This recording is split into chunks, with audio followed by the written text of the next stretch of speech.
Welcome back to your workout channel. My name is Ashley Welling and this is Ashley Welling Fitness. So it's been a little bit since I brought you a workout. I actually had carpal tunnel surgery, so I'm slowly getting back into things. And what I found is that you think you can get back into working out, it's just your wrist, it's just your hands, but they are so important for the balance of your body. So to get back into working out, we are going to focus on just ab control. Going back to the basics, because having a strong core is so important with any kind of surgery that you have and just getting back into recovery mode.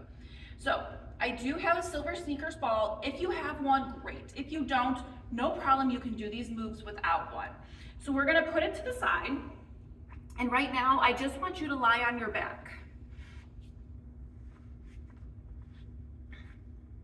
We're gonna do simple crunches because I want you to focus not on the lift using your arms, but the lift utilizing your core. So go ahead and lie down if you're not there already. And if you notice, you have a natural arch in your back.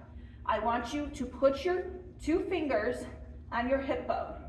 And now tuck your pelvis under. So you're gonna drive your hips into the floor. Your abs are now engaged.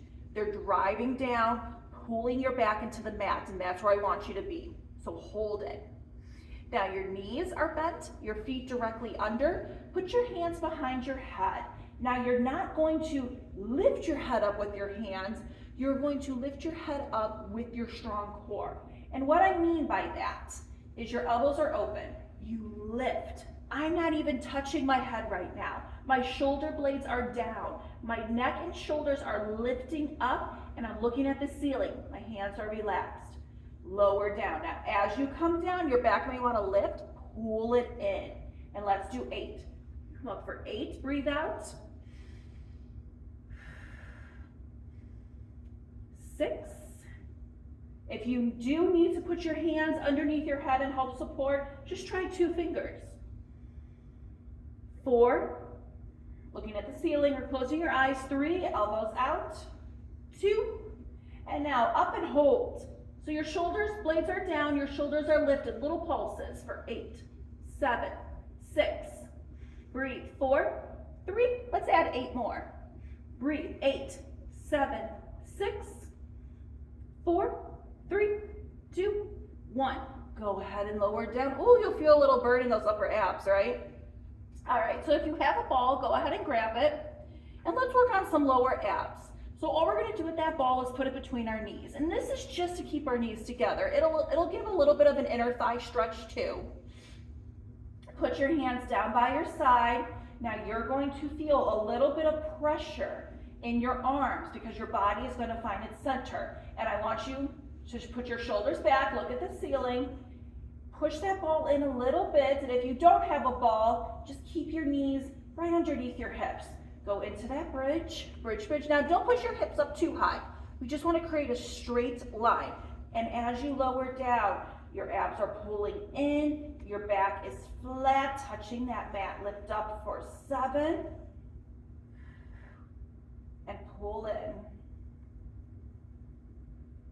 And 6, don't go too fast.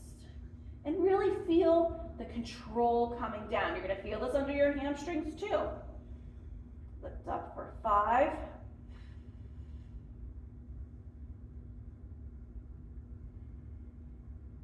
And 4. Don't push the pelvis up too high. Sometimes the hardest part is just the control you need versus trying to go further than what you need to.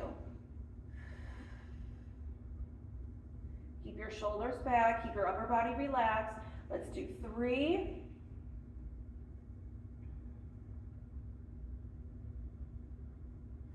And 2.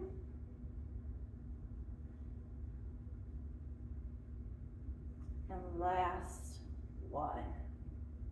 Good job. Now if you have that ball, go ahead and take it out between your knees. We're gonna do just one more move. We're keeping this simple, all right? We did the upper abs, we did the lower abs and hamstrings, and let's go more towards the lower abs. So put that ball underneath your lower back. Keep your hands down by your side. Lift up your heels. Now right now we're just gonna march. So this is just the beginning. I'll give you a little bit more advanced right after. So lifting your knee up, not pulling into your chest. I just want it over your hip. Drop down. Keep your heels lifted and lift up and drop down. Relaxing your hands, relaxing your upper body. That ball is going to create this uneven distribution of your weight, and that's the point. Now, as you lift the leg, pull your abs in. If you don't have a ball, that's fine.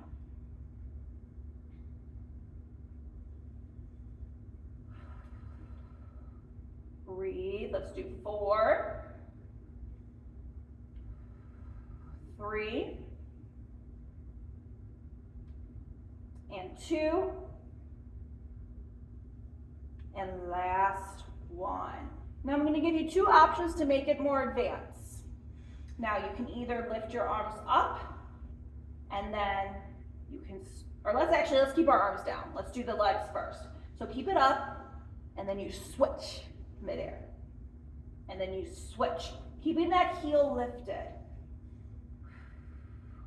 Now, if you want even more advanced, this is where you can lift your arms. And you're going to feel a little bit of rocking. Maybe you're pushing into one shoulder blade. Maybe your one hip is dipping a little bit more. But I can guarantee you, you're going to find that sweet spot where you find that middle. Keeping that knee just a little bit closer to that chest. But this is lower ab driven. So if that knee comes too far in, it's not going to be as much lower ab driven. So keep that knee closer to that hip. Let's do 8, 7, breathe, and 4, 3, push down into that ball, push that belly button into that ball, 2, and 1. Bring down your other foot. If you have that ball, go ahead, remove it. All right, you are all done. Just simple moves. I've got more advanced workouts, so if you're not already, please hit subscribe. These are just beginner ab moves to target your upper abs, your lower abs. We kicked in some hamstrings there and some glutes. So thank you again for joining me. I hope you liked this video. Please leave a comment. Let me know what you liked. Let me know what you want to see. Like it, and I will see you in the next workout. All right, bye.